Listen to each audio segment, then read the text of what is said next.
ओम नमो भगवते वासुदेवाय नमः। नमस्कार, मैं ज्योतिषाचार्य वरुण प्रकाश ज्योतिष के आज के संस्करण में आप सभी श्रोताओं का, आप सभी दर्शकों का स्वागत करता हूं।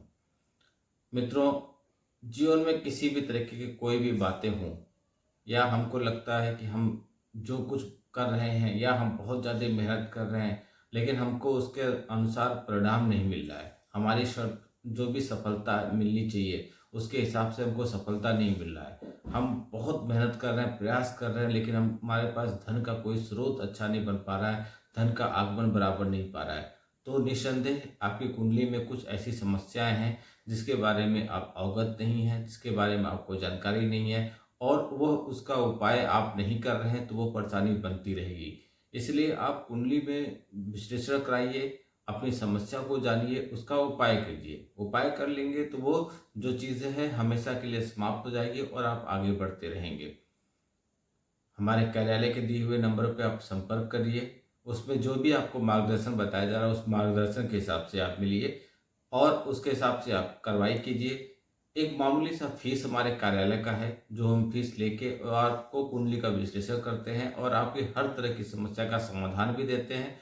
और अगर समस्या गंभीर है या बहुत दिनों से आप समस्या को बढ़ने दिए, बहुत बड़ा हो गया समस्या, तो उसका हमारे कार्यालय से भी निदान किया जाता है।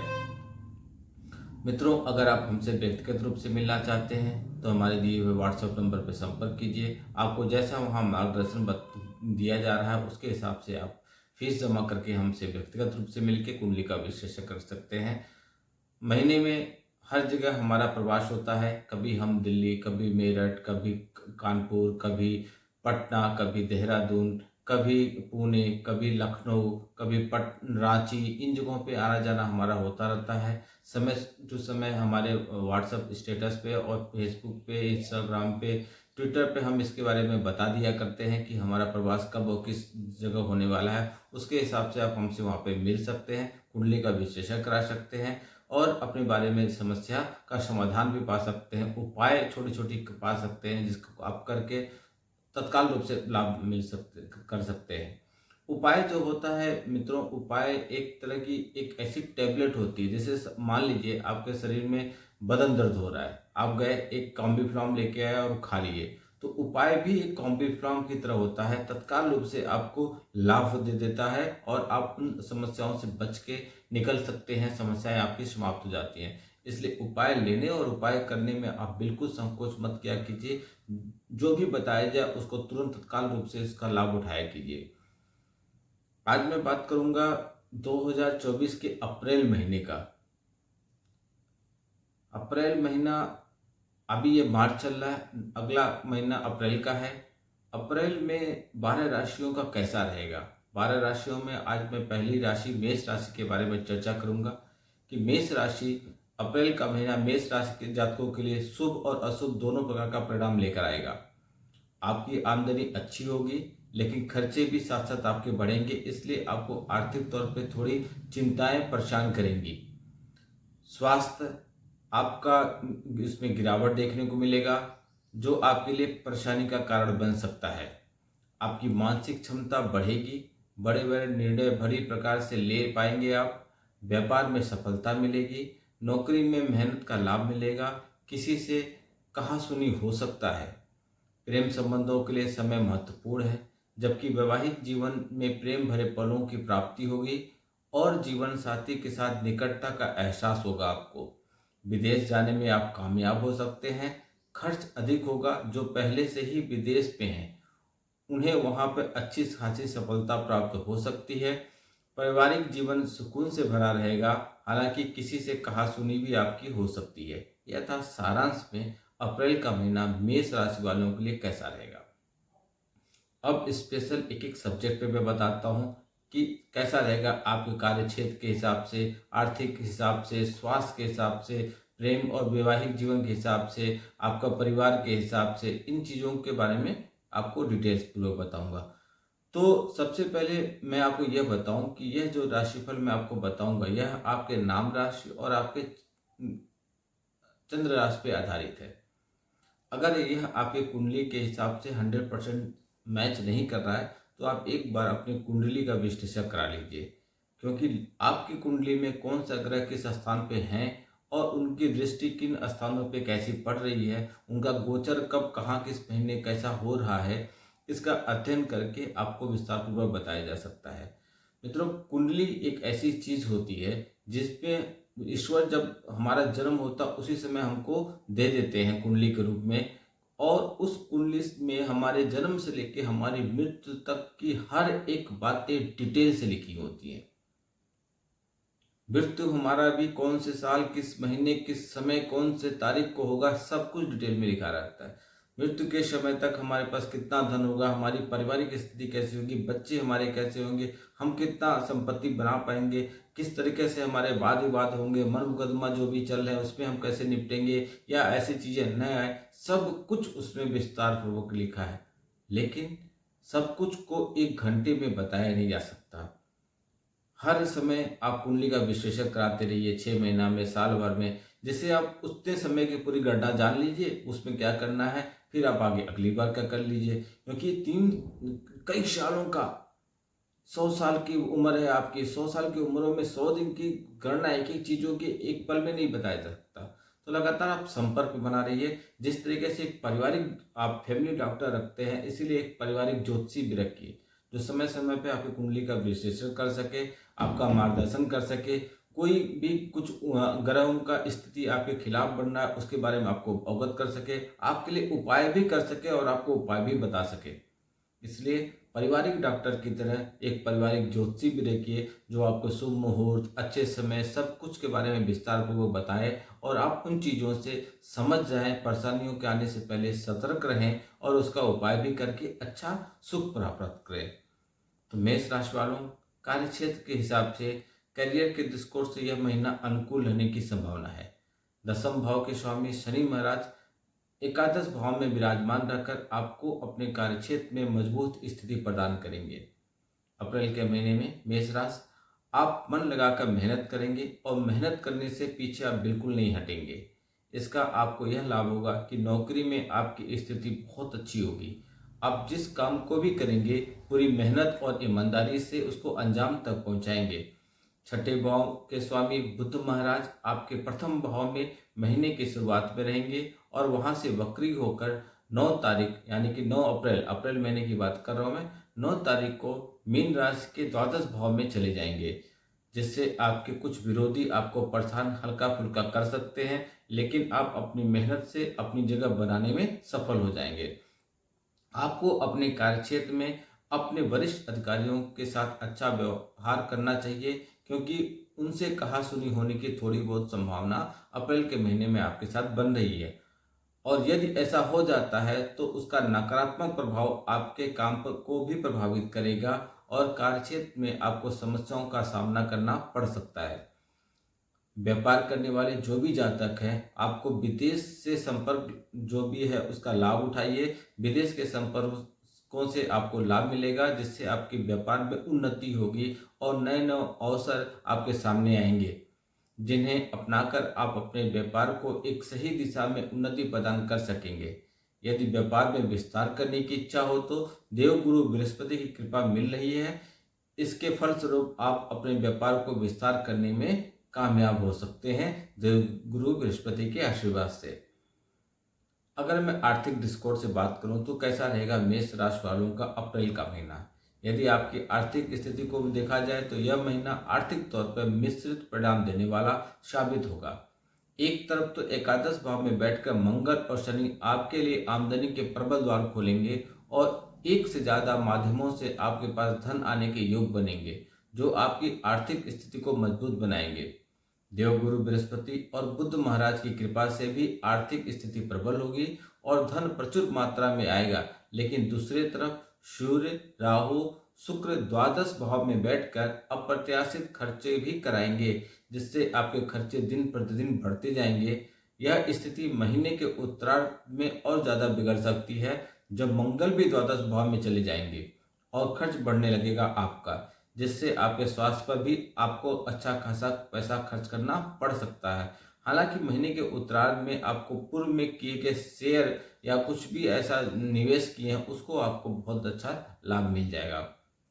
अगर मैं स्वास्थ्य के दृष्टिकोण से बात करूं तो मेष राशि वालों अप्रैल का महीना कुछ कमजोर रहने वाली की संभावना है। राशि स्वामी मंगल एकादश भाव में बैठकर अच्छे तो हैं, लेकिन शनि के साथ स्थित होने के कारण कुछ कमजोर भी हैं। इससे स्वास्थ्य पीड़ित हो सकता है। कमर में दर्द, की समस्या आपके साथ हो सकती है। द्वादश भाव में शुक्र, सूर्य और राहु के साथ एक साथ होने से आपको आंख संबंधी नेत्र पीड़ा की परेशानी हो सकती है। मंगल के भी द्वादश भाव में आ जाने से दुर्घटना या किसी प्रकार के शल्य चिकित्सा की स्थिति आपके साथ बन सकती है। इसलिए अपने स्वास्थ्य का पूरा ध्यान रखिए। बराबर मात्रा में तरल पदार्थों का सेवन करते रहिए, जिससे आपके शरीर में पानी की कमी न हो और स्वास्थ्य आपका अच्छा रहे। प्रेम और वैवाहिक जीवन की स्थिति की बात करें तो यदि आपके प्रेम जीवन की बात करें तो यह महीना कुछ कमजोर नजर आ रहा है। एक तरफ तो शुक्र महाराज राहु के साथ द्वादश भाव में स्थित होकर आपके अंतरंग संबंधों में बढ़ोतरी दिखाते हैं, और देवगुरु बृहस्पति पंचम भाव और सप्तम भाव पर दृष्टि डालकर आपके प्रेम जीवन को संभालने में महत्वपूर्ण भूमिका निभाएंगे। लेकिन दूसरी ओर विपरीत प्रकृति के ग्रह मंगल ग्रह जो हैं और शनि एकादश भाव में बैठकर महीने के शुरुआत से ही पंचम भाव को पीड़ित करने लगेंगे। अनेक प्रकार की कहासुनी, लड़ाई झगड़े की स्थिति उत्पन्न हो सकती है।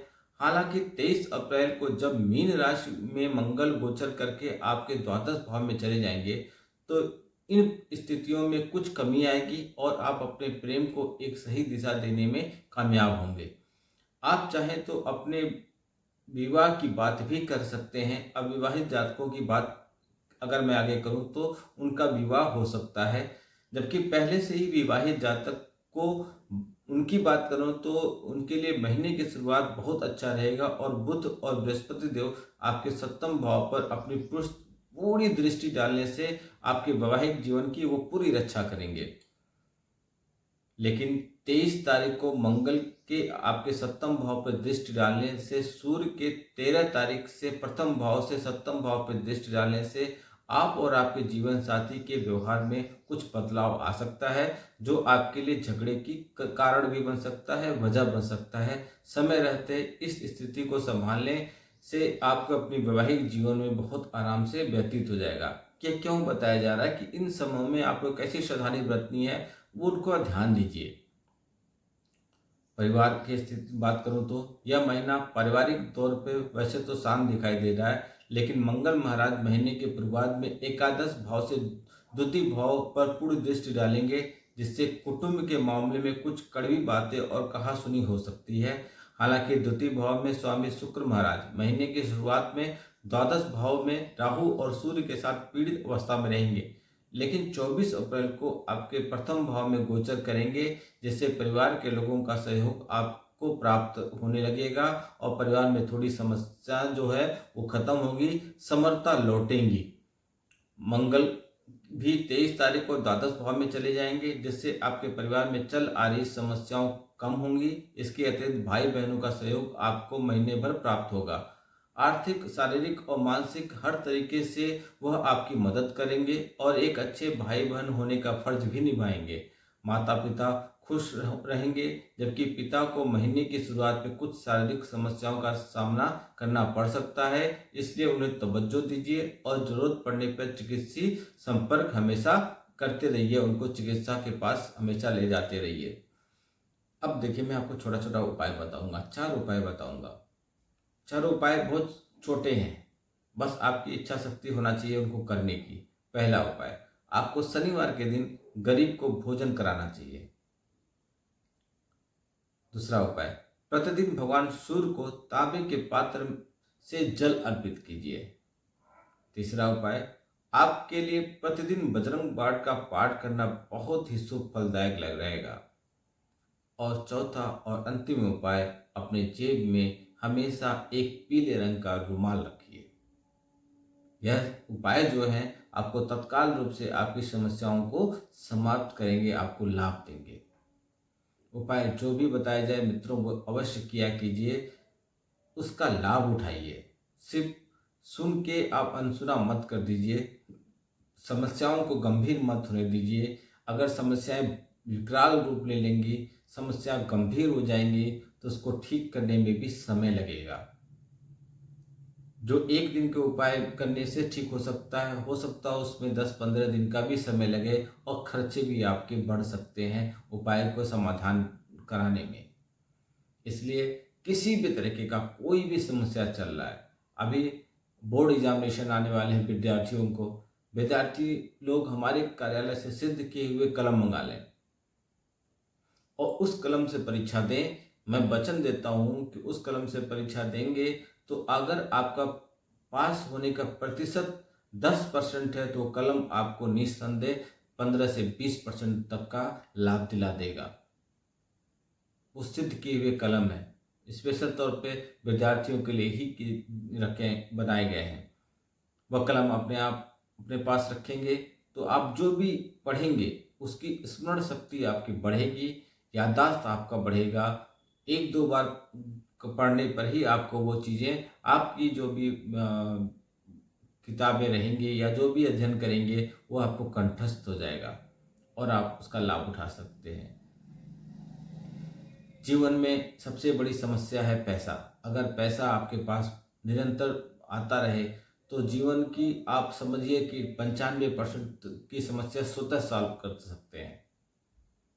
पैसे से आप स्वास्थ्य नहीं खरीद सकते। कई चीज़ें ऐसे हैं जो पैसे से आप नहीं कर सकते। तो उसके लिए और पैसा आपके पास बराबर तौर पे आता रहे उसके लिए आप कुंडली का विश्लेषण कराइए। कुंडली नहीं है तो आप सबसे पहले प्रथम दाहिना हाथ, फिर दाहिना हाथ बायां हाथ जोड़ के एक, उसके बाद आप अपना वर्तमान चेहरे का एक फोटो भेजिए। उसके माध्यम से भी आपको बताया जा सकता है, लेकिन सबसे सटीक 100 नहीं 500% गारंटी के साथ अगर कुछ जानना है तो उसके लिए कुंडली बहुत बेहतर उत्तम उपाय होता है, जिसको मैं बता सकता हूँ क्योंकि वो चैलेंज के साथ बता सकता हूँ कि हाँ ये चीज़ होने वाली है आपके साथ। इस दिन ये समय आपके साथ ये घटना घटेगी, आप यहाँ इतना पैसा पाएंगे, आपका धन का लाभ होगा, धन का नुकसान होगा, स्वास्थ्य खराब होगा, कब कैसी क्या स्थिति बन रही पूरी चीज़ें बताई जा सकती है। इसलिए आप देर मत कीजिए, फ़ोन उठाइए, नंबर जो दिया गया है उस पर संपर्क कीजिए, अपनी बातें रखिए, अपने बारे में विचार विमर्श कीजिए। आप ये मत सोचिए कि 4 लोग सुनेंगे तो क्या कहेंगे। कौन 4 लोग? ये सिर्फ कहने की बातें होती हैं, कोई नहीं होता ऐसा। ये सोच सोच के हम अपना नुकसान करते हैं, कुछ नहीं फर्क पड़ता। और जो कह रहा है उसको कहने दीजिए। आपको कोई कुछ ना, आपको कोई दे रहा है कोई ना आपसे कोई ले रहा है। जो आपके साथ हमेशा आपके साथ दे रहा है, आपकी चीजें चला रहा है, उसको कहने का अधिकार भी है। आप लोगों को कहने का क्या अधिकार है आपको? तो संपर्क करने में शर्म किस बात की, देर किस बात की? संपर्क कीजिए, समस्या का समाधान कीजिए। मेरा उद्देश्य है कि समाज में काफ़ी हद तक बैलेंस कर पाऊँ, समाज में खुशियाँ लौटा पाऊँ, सनातन धर्म को आगे बढ़ा पाऊँ, लोगों के विचार अच्छे बदल पाऊँ, लोग खुश रहें, सफलता पाएँ, आगे बढ़ें, धन धन दौलत रहे उनके पास। आपके पास रहेगा तो आप हमारे पास भी रहेगा। इसलिए समय व्यर्थ मत कीजिए और संपर्क कीजिए, अपनी चीज़ों के बारे में समझिए, अपने बारे में समझिए, मार्गदर्शन प्राप्त कीजिए कि आप जो जीवन में कर रहे हैं वो सही दिशा में कर रहे हैं या इसमें थोड़ी और तब्दीली करने की ज़रूरत है या कुछ परिवर्तन करके आप और ज़्यादा सफलता प्राप्त कर सकते हैं, या आपके जीवन में किस तरीके की कोई समस्या आने वाली है, आप उससे पहले से सतर्क कैसे रह सकते हैं। इन सब कुछ चीज़ों के बारे में विस्तार पूर्वक बताया जाता है। वीडियो को बहुत लोग तक पहुंचाइए, शेयर कीजिए। आप लोग शेयर नहीं कर रहे हैं, कमेंट नहीं लिख रहे हैं, लाइक भी नहीं कर रहे हैं। आपके लाइक करने से मित्रों आपका कुछ भी नुकसान नहीं होना, ना ही आपका 1 रुपया भी कहीं जाएगा। आपको सिर्फ लाइक पे बटन पे क्लिक कर देना है, कमेंट पे लिखना है। कमेंट पे अपनी बातें लिखिए, नहीं लिख सकते तो जय श्री राम लिखिए। इन चीज़ों भगवान का, ईश्वर का नाम लेने से हमेशा लाभ होता है। आप लिखिए, बहुत लोग तक पहुंचाइए, फॉलो कीजिए, सब्सक्राइब कीजिए, अधिक से अधिक मात्रा में कीजिए। आपका दिन अच्छा हो, भगवान भोलेनाथ का आशीर्वाद आप लोग पे हमेशा बना रहे। नमस्कार, जय श्री राम।